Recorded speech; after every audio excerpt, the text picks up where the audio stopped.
Ladies and gentlemen, you know what day it is. It's Whiteboard Wednesday. We do want to thank our episode sponsor, Chocolate Shop Ice Cream Company, based in Madison, Wisconsin, building this massive new extension because they've become so busy with people buying their ice cream. So if you want to have your ice cream co-packed with Chocolate Shop Ice Cream, if you actually want to buy their ice cream and sell it in your business, then great people to deal with. Dave Dedman, Sarah Dedman, second generation family-owned business, chocolateshopicecream.com. That's chocolate shoppy, as in ye old shoppy. You don't have to worry about typing it in. The link's down below. Just click there and tell them that I said hello. Thank you for your episode sponsorship. So, great viewer question today from Michelle Dolly. Thanks for tuning in, Michelle.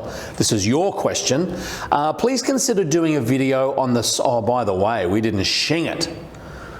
And I'm thinking which way we're going to go. We often go this way. So I think we're going to shing. Please consider doing a video on the science of recipe formulation when using a commercial dairy mix. How do you determine how much sugar, cocoa, etc. to add if you're creating a flavor? Great question. Okay, so before you know what to put in to flavor a commercial dairy base, it's probably important to understand what's actually in a commercial dairy base. So this is basically a backdoor approach. So before we answer the question, we're going to figure out what's in there first, because it may all affect, what you're putting in may affect what's in there. So let's say we've got a 100% of our dairy base, a standard commercial dairy base. Most people are quite surprised to hear that about 60% of that commercial dairy base is water. So you've got 60% of this base is actually water, added water in the recipe phase. Water is important because the scoopability of your ice cream products necessitates that there's got to be some free water or unfrozen water in that bucket while you're scooping. A lot of people think, well, no, the water's all frozen. It's actually not. If the water was frozen, this 60% water was frozen in the bucket, you would not be able to scoop it. So as ice cream tempers up, the water content actually tempers up as well, which gives you a little bit more scoopability, if you will. The next element we have here is sweetener. So let's say we've got 15% sweetener in here. For most mix companies, that's sugar, sucrose. It might be liquid sugar. There might be some other sweetening agents in there.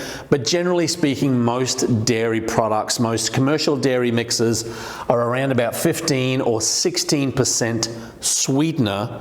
And that's important. We're going to talk about that in a little minute here. The next will be fat. So let's say this mix will be a 12% fat product. When a mix company is formulating this mix, and they're formulating and going to run a 12% in this example mix, they're pulling in from here cream and milk. So they're basically pulling in milk from the farm. They're using a separator to basically spin out the cream because cream's heavier.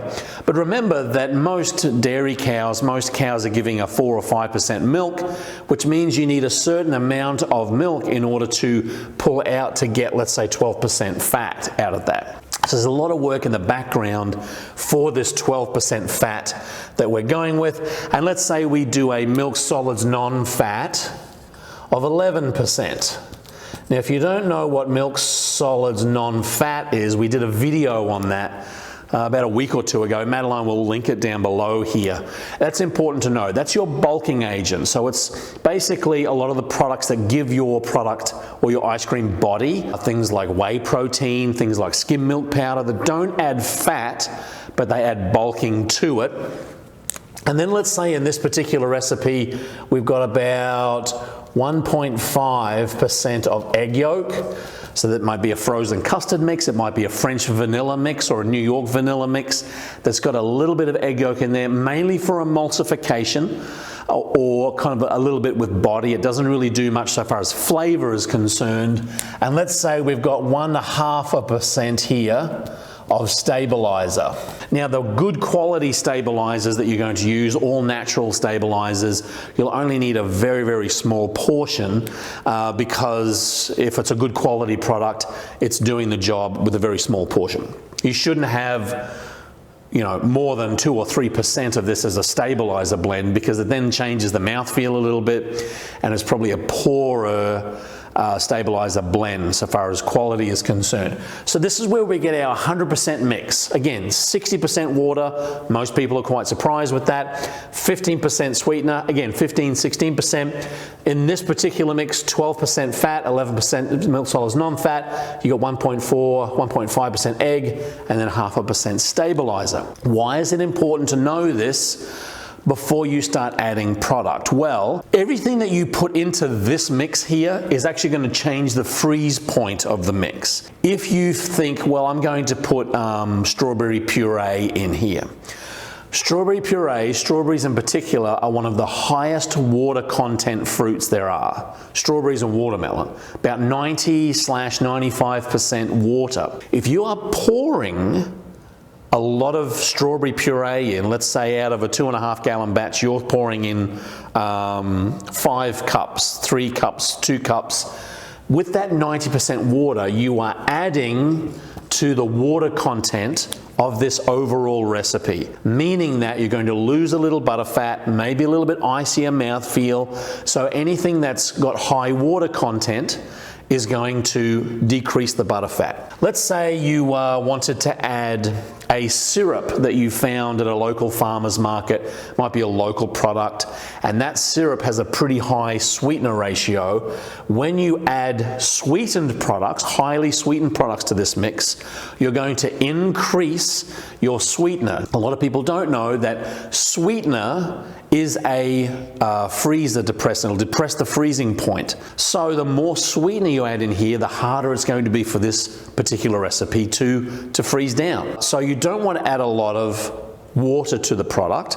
You don't want to add a lot of sweetener to the product, because it will affect the way that it freezes and the eventual mouth feel. So when you're putting together recipes, and again, we talk to a lot of people in Scoop School about this, that you really do need to lean towards products that are designed to go into this mix. So you'll find that when you buy a chocolate paste from one of our sponsors, iRice was one of them, Dippin' Flavors is another one. When you buy a chocolate paste from them to turn let's say a white base like this into chocolate, it has very little sugar in it. In fact, when you taste it, it's not sweet at all, because that manufacturer knows that adding more sweetener will depress the freezing point and it'll be very hard to freeze. So they're the two big things you need to watch out for, Michelle and everybody. You don't want to add a lot of water, you don't want to add a lot of sweetener. The rest of this stuff kind of takes care of itself. But these two are the crux there, that if you're adding products that will affect the water content or the sweetener content, you'll have problems with it. A lot of people ask about alcohol in ice cream. Again, I'm not a drinker, so I'm not the best judge of that. But I do know that if you are making, let's say, a Guinness ice cream, you're going to want to take a 6-pack of Guinness here, put it in a pot, and then basically boil it down and reduce it by half. Why do you do that? Because it gets rid of all of the water, or most of the water, and it gives you more of a syrup than it does, or a concentrate, than it does putting a whole lot of water. Again, we don't want to put water in there. So anything you're preparing to go into this, if it's not a traditional ice cream flavor or a product, needs to be reduced. You want to get that water content out. The process of balancing recipe can be quite tricky, and it is go back to the drawing board and tweak that as you go. Also, talk to your mix manufacturer and say, hey, give me some idea as to what's in this mix, so I can formulate some flavors that will be quite unique and maybe regionally specific. Look, I hope this helps. Formulation is a rabbit hole that we could spend 20 videos on, but this is just a bit of an overview of what that looks like and what you can do and not do in order to increase or decrease the quality of your ice cream. Thank you for the question. Thank you for the episode sponsorship, Chocolate Shop. And if you have a question kind of like this, maybe not about this, maybe it's procedure, it's staffing, it's recipe, it's location, we're here for you. Leave a comment down below. Keep on scooping. See you in the next video.